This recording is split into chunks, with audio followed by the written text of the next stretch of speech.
Let's solve the nucleotide count exercise on Exercism website using the Elixir language. The task goes like this.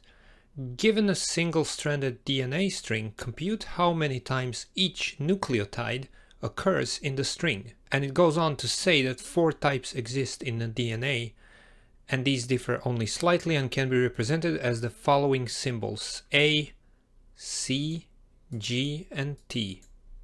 So in essence, we have our DNA sequence, which could be represented as a string, something like AAGTC, for example.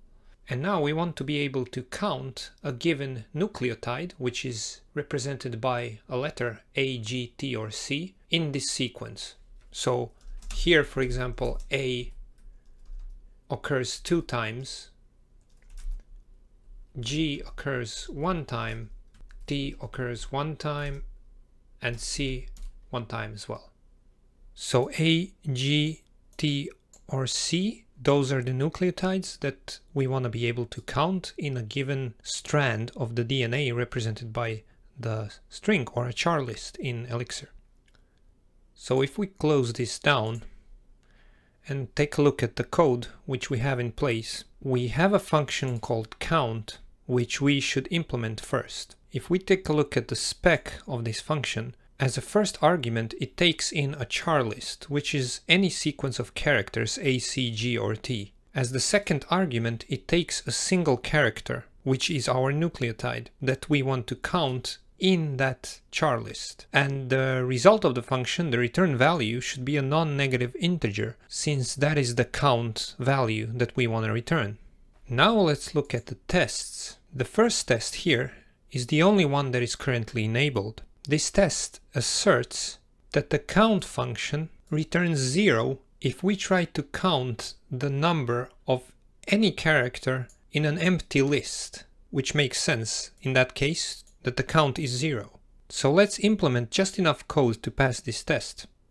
Let's go over to our implementation. So def count empty list underscore, and the body is just 0. So when count gets called with the empty list, we want to return 0. In this case, we use the underscore to ignore the second argument, since we won't use the value of our nucleotide. We know that the empty string doesn't contain any nucleotides, so the count should be 0. So let's save this and bring up the shell and run our tests. Now we see that our first test, which is enabled, is passing, which means that our implementation for empty strings works. Now let's close this down and go over to our test file. And now we can see that the following 2 tests actually verify that we can count a nucleotide in a specific string. So let's implement that part. We will enable those 2 test cases by commenting out the tags. We save it, we jump over to our shell again, and we run mix test again. Okay, now we see that those tests are failing, since we haven't implemented this part yet. So let's do that now. Let's go over to our implementation again. Now we want to count how many times this nucleotide appears in a given strand. We do this by comparing the nucleotide to each character in the strand, so looping over them in some way, and then for each one, if they're equal, we increment the counter, and if they're not equal, we skip the current character in the strand and just continue processing the rest of the list. Let's start off like this. Count. We pass in the strand, we pass in the nucleotide, and we pass in number 0. This function doesn't exist yet, so we will implement it now. This value 0 here is actually a starting value of the counter. So let's define a new function that matches this call. We'll use def-p to make it a private function in this module. We're gonna name it the same.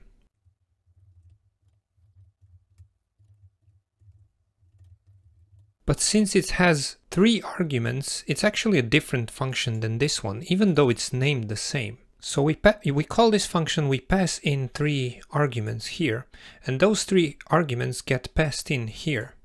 We use pattern matching to decompose the list strand into the first element, also called head, and the tail, which is the rest of the list and is also represented as a list itself. Because we used H for both head of the list and the nucleotide, this whole function clause will match when nucleotide and the current element are equal. Since those two are equal, this function gets executed in the case when we have found a single occurrence of nucleotide in the list, which means in that case we want to increment the counter. And we do that by recursively calling the same function again, and we just pass the counter incremented by 1. The new list is just tail, because we want to get rid of this head because we have already processed it. So in the next call, the tail will be decomposed like this. The second argument, h, which is our nucleotide, stays the same, so we just pass it in the function as is. Now let's write another clause of the same function.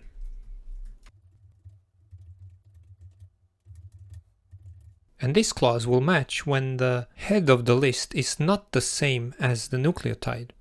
Since the clauses are matched in sequence, we know that this clause won't match, which means that the head of the list and the nucleotide are not the same. In that case, we just fall through to this clause, which will get executed then. Here we don't care what the value of the head is. Since we are not using that value, we just want to discard it. We just want to continue processing the list while skipping this element and keeping the counter the same, as you can see here. Now the only thing we are missing is a clause which will serve as an indication that we are done processing the list. That happens when there are no more characters in the list to process. So let's write this out.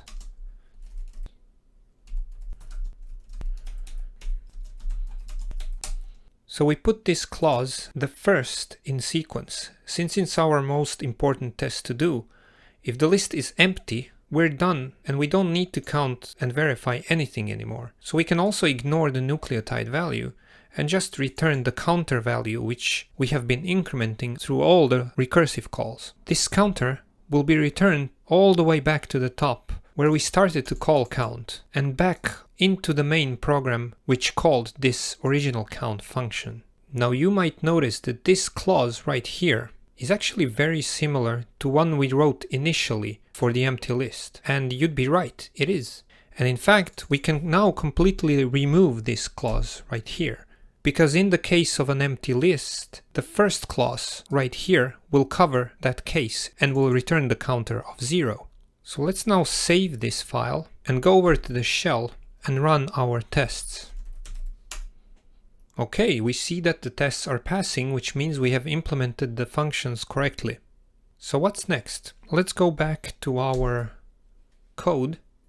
If we scroll down a bit here, we see that we have another function that needs implementing called histogram. If we look at the spec right here, this function should take in a char list of nucleotides in a DNA and return back a map with each nucleotide as a key, with value for the keys being how many times that nucleotide appears in the given strand. So let's go over to our test file and let's enable the following test case. So the test case says that empty DNA string has no nucleotides. So the expected return value from this function, as you can see, is just a map, like we said, with all the counters for each nucleotide being 0, which makes sense for an empty string. If we bring up the shell and run the tests, we can see that this test case is failing. So let's make it pass now. Let's close this down and go over to our code and let's implement this test case. For this, we will create a new map using map.new, and in here we are going to pass in an array of nucleotides, and that array is conveniently defined here at the top of our module for us. So we can just pass it in here. And then as a second argument, we're gonna define an anonymous function which takes in one argument and returns back this tuple right here. So the map.new builds out a new map, and it does so by taking in an array right here. And it will iterate through all the elements of that array and passing each one to this function as an argument. So how each key value pair of that map will look like is determined by the return value of this function, in a way that the first part of that tuple is a key of the map, and the second is the value for that key. This means here we will build a new map with each nucleotide as a separate key and the initial value of 0 for all keys, which is exactly what we want to start out with. Counters initialized to 0. So for an empty string, that is exactly what we want to implement our test case. So we will just leave this statement as a final one in the function for now, so that the newly built map will be returned back to the calling program. Let's save this and go to our shell and run the tests again. Okay, we see now that we have implemented the test correctly. We can close this down and go back to our tests.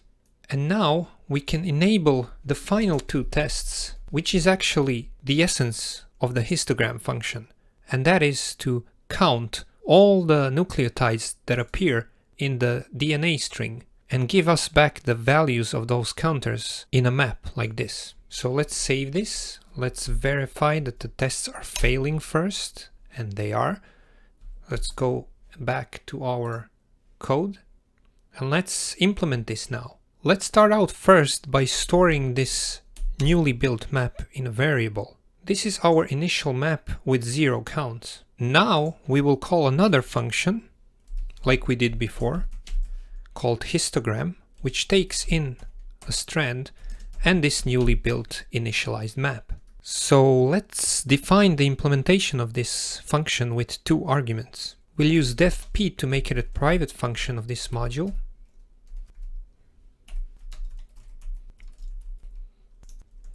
Okay, this clause will decompose the list again into the first element, h, also called head, and the rest, which is tail, which is also a list. So we need to count the occurrence of this single nucleotide in a strand and store that counter in the map for the corresponding key.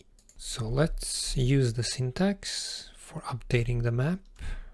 Here we pass in the map we want to update. Next, what follows is the key we want to update, and in this case it's h.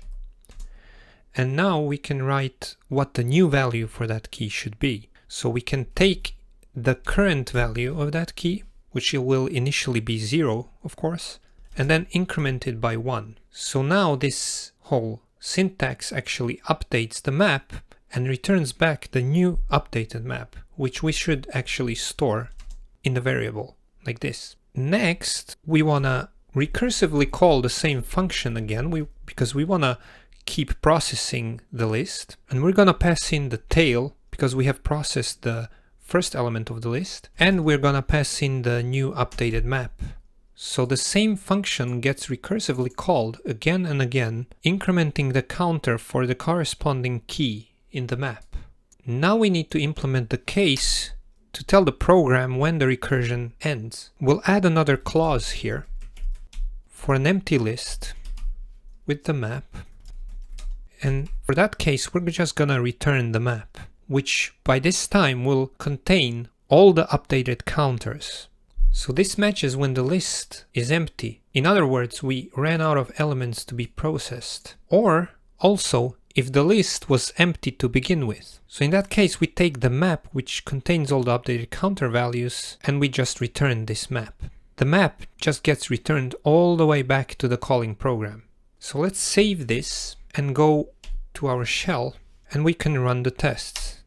And we can see that they all pass now, which means we have implemented the exercise completely. Because if we go to the tests, we see that none of the tests remain.